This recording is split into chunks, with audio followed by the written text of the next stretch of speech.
Hello, welcome to another video. Today I will show you how to start painting something out of your comfort zone.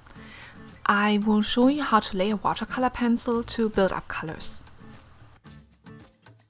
Before I explain more, let's get right to it and start adding some of the lighter colors and dissolve them with a wet brush.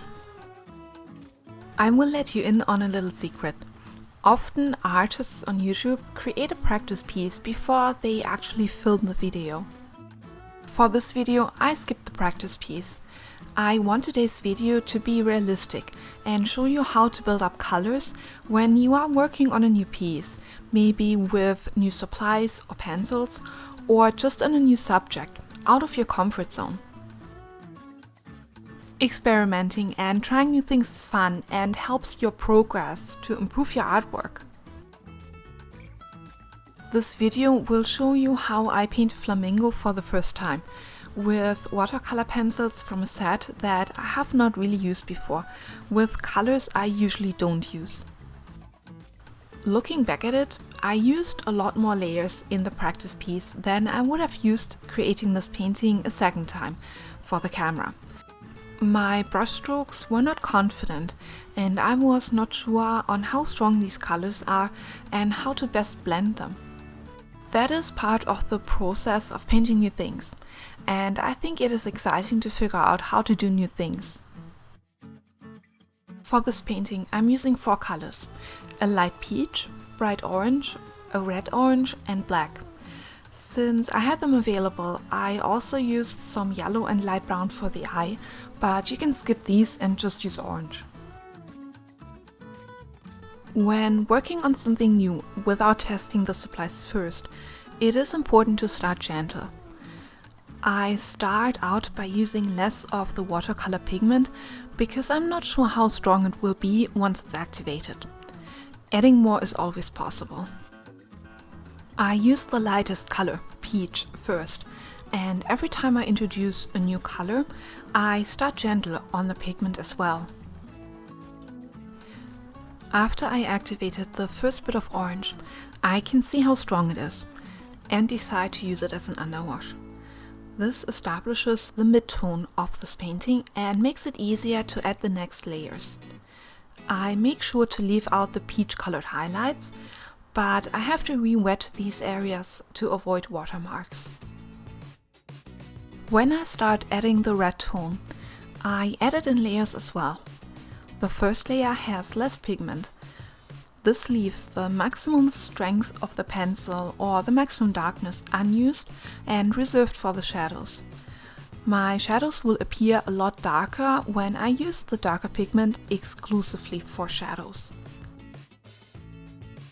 This is a fun little drawing, which I do not intend to spend a lot of time on.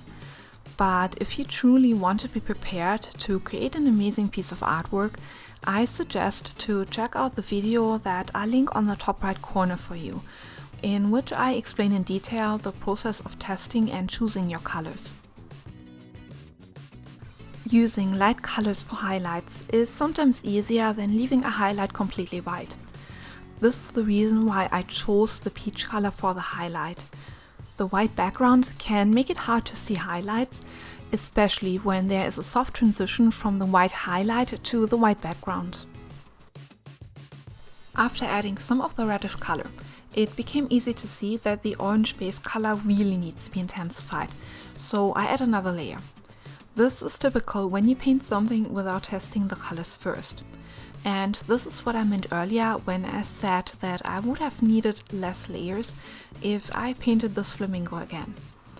This is my first time painting a flamingo with unknown watercolor pencils, and it taught me how much pigment is needed with each layer.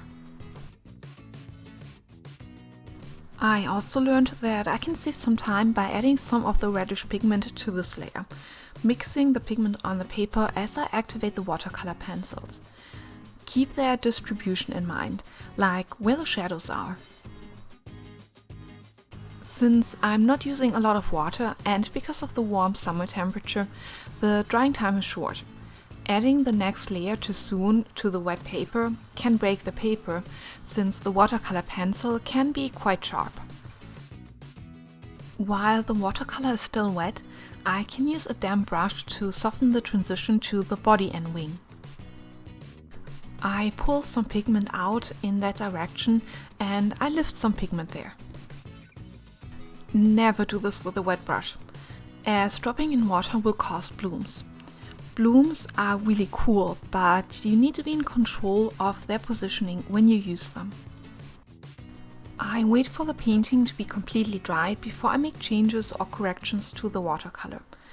Otherwise, I can cause blooms or just weird patterns. With the pencils I'm using, it is pretty easy to lift pigment or soften edges. I do this a lot with this painting. For example, when watermarks appear in undesired places or when the highlights came out too dark. The feathers on the wing and the body of the flamingo are often a lot lighter. My goal is to add a lot less pigment to those areas, leaving them lighter overall. I also avoid the darker orange-red color here. Using it only for the darkest shadows will increase the effect. The feathers of the wing and body are added in a more loose style. I only add the shadows around them to suggest them, or their tips. To simplify this quick drawing, they all have a triangle shape. After activating the watercolor pencil, I want this area to have an uneven look. At the same time, I need to keep the angle in mind. Every feather is attached to the flamingo in the same manner and in the same angle. Every brushstroke and pencil line that is visible in the final artwork should be directed from the root of the feather to the tip. The general angle of all of the feathers follows an aerodynamic pattern, which needs to be considered to make even simplified feathers believable and identifiable by the viewer. I leave the tips of each feather almost white, darkening and intensifying the colors towards the root of the feather. All the smaller and fluffy feathers cover the bottom area of each feather. To add those fluffy feathers, I simply suggest them by softening the watercolor pencil for a soft transition. I enjoy the process of painting. Drying times are the perfect opportunity to take a step back and add more color when needed in other areas. If this was the second time creating this painting, I would already know where to add them, and this step would not be required.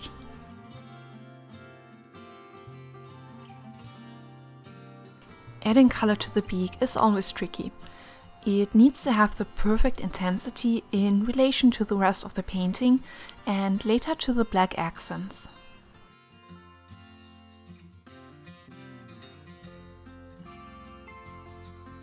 If you have not already put your reference photo aside by now, the time has come to do so. Take a step back and decide where more colors and shadows should be added.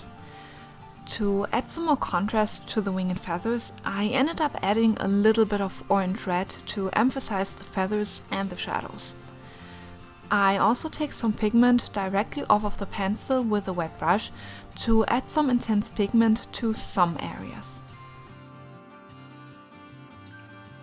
This is the point of the painting process where you have the chance to turn this into a masterpiece, or at least a desirable draft for your actual painting.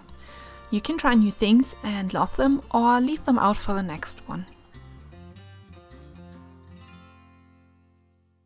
Usually, what makes me nervous about painting animals is painting the eyes.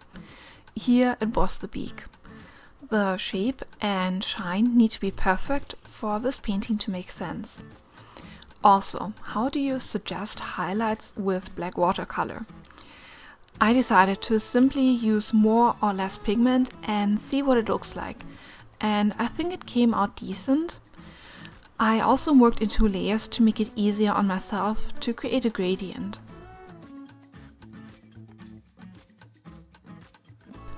I did not activate some of the watercolor pencil here to allow for more variation in the structure. Also, activating the black watercolor pencil meant that the color became pretty intense, even small lines. Not activating it makes the painting more interesting, drawing more attention to the details in the face. This is where I want the attention to be drawn to. Thank you so much for watching my video. I hope you enjoyed it. Please hit that like button, subscribe to my channel, and I will see you soon with the next video.